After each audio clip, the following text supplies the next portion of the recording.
మాటండి. ఈరోజు ఒక చిన్న ఆలోచనతో పాటు మంచి మన మాటండి వీడియోలో ఒక మాటతో మీ ముందుకొచ్చేసాను. మాటండి, నీకు కష్టం అనిపించే నీ ఉద్యోగం ఒక నిరుద్యోగికి జీవితకాలం స్వప్నం. నీకు కష్టం అనిపించిన ఉద్యోగం ఆ నిరుద్యోగికిస్తే కళ్ళకద్దుకొని మరీ ఆ జాబ్ చేసుకుంటాడు. అంటే ఆ ఉద్యోగం చేసుకుంటాడు. మీకు విసుగు తెప్పించే మీ పిల్లలు పిల్లలు లేని దంపతులకు మధుర స్వప్నం.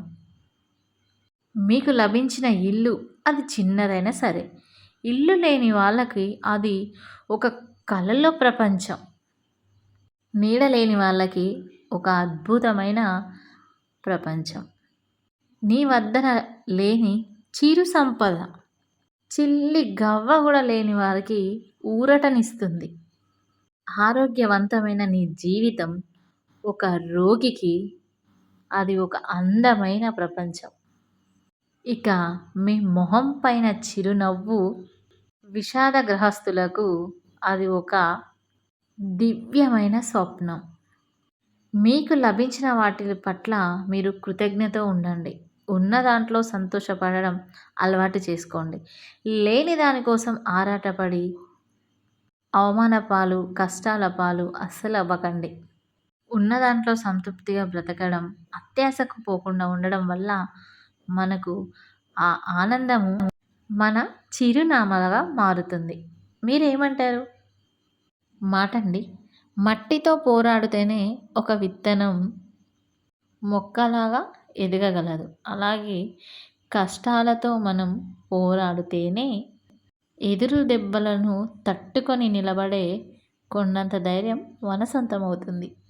మీరేమంటారు?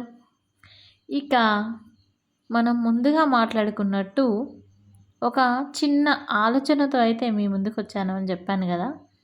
అదేంటి అంటే, నాకు ఎప్పటినుంచో కోరికుంది. ఏదైనా ఒక బిజినెస్ పెట్టాలి అన్న కోరిక. అది చిన్నదైనా సరే, కానీ ఏదో ఒకటి చెయ్యాలి అని. నన్నడిగారు కొంతమంది, "ఒక దిక్కు ఉద్యోగం చేస్తున్నావు గదా! ఇంకా నీకు ఈ బిజినెస్ ఎందుకు?" అని కొంతమంది అడిగిర్రు. నేను సెటిల్ అయ్యే వరకు, నేను ఇప్పుడు ఒక నలుగురికి భోజనం పెడుతున్నా. అలా 10 మందికి భోజనం పెట్టే అంత స్థాయి వచ్చే వరకు, నా చేతులు, కాళ్ళు నాకు సహకరించేంత వరకి కష్టపడే దమ్ము, కష్టపడే తత్వం నాలో ఉంది. మరి అంత కష్టపడే తత్వం, నలుగురికి భోజనం పెట్టాలన్న కసి, ఇవన్నీ నా ఆలోచనలో ఉండి గమ్మున సరేలే ఏదో ఒకటి చేస్తున్నాం గదా! సంపాదిస్తున్నాం గదా! రూ. 4 తిందాం, పందాం అనుకుంటే ఎట్లా? అట్లా నా మనసు ఒప్పుకుంటలేదు. కాబట్టి 4 రకాలుగా నేను ట్రై చేస్తున్నాను. ఇంకా తొందరగని గాదు, సెటిల్ అవ్వడానికి. సెటిల్ అవ్వడం అంటే ఏముంది? ఒక ఇల్లు, లేదా అంటే కొంచెం మనకి మన అకౌంట్లలో కొంచెం బ్యాలెన్స్ అనుకోండి, డబ్బులే అనుకోండి. లేదు అంటే ఏదన్నా పిల్లల పేరు మీద ఏదైనా కొనడం అనుకోండి. లేదు అంటే ఏదైనా అప్పులుంటే అవి క్లోజ్ చేసుకోవడం అనుకోండి. అంతేనా? అదేనా సెటిల్ అవ్వడం? అది కాదు సెటిల్ అవ్వడం. మనయి మనం క్లియర్ చేసుకొని ఒక నలుగురికి మనం అన్నం పెట్టే స్థాయిలో ఉంటే అప్పుడు కదా మనం సెటిల్ అయినట్టు. అది కూడా ఎవడి కడుపులో కొట్టి, ఎవరినో ముంచి, లేదు అంటే ఇక్కడ తీసుకెళ్ళి అక్కడ పెట్టి, అక్కడి నుంచి తెచ్చి ఇక్కడ ఇచ్చుడు కాదు. మన కష్టాజీతం, మనం సంపాదించిన సంపాదనతోనే మనం ఆ స్థాయికి రావాలని నేను గట్టిగా నమ్ముతాను. అదే ఆలోచిస్తాను. అందుకోసమే అనుకోవడం ఆలస్యం లేదు. ఇక గట్టిగా అయితే నిర్ణయం చేసుకున్నా. ఏదైతే అది కానీ చిన్నగా అయితే ఒక బిజినెస్ పెడదామని. ప్రస్తుతానికైతే చికెన్ పచ్చడి అంటే నాన్ వెజ్ పికిల్ అయితే చేద్దామని ఫిక్స్ అయిపోయినా. ఇంకా నాన్ వెజ్ పికిల్‌తో పాటు అంటే నాన్ వెజ్ పచ్చళ్ళతో పాటు ఇంకా గూడా ఫుడ్‌కి సంబంధించిందా? లేదా అంటే డైట్‌కి సంబంధించినదా? అనేది దాన్ని యాడ్ చేద్దామనుకుంటున్నా. ప్రస్తుతానికి ఫస్ట్ అయితే మనం చికెన్ పచ్చడితో తయారు చేసేద్దాం.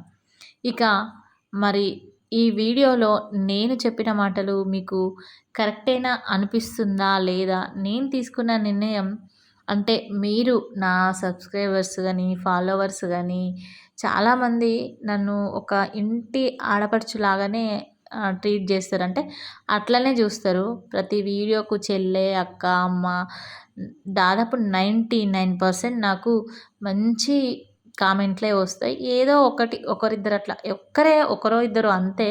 అది గూడా మనం ఒక రిప్లై ఇచ్చేసరికి ఇంకా వాళ్ళు మళ్ళీ మనకు నెక్స్ట్ చెయ్యరు. బ్యాడ్ కామెంట్ అట్లా.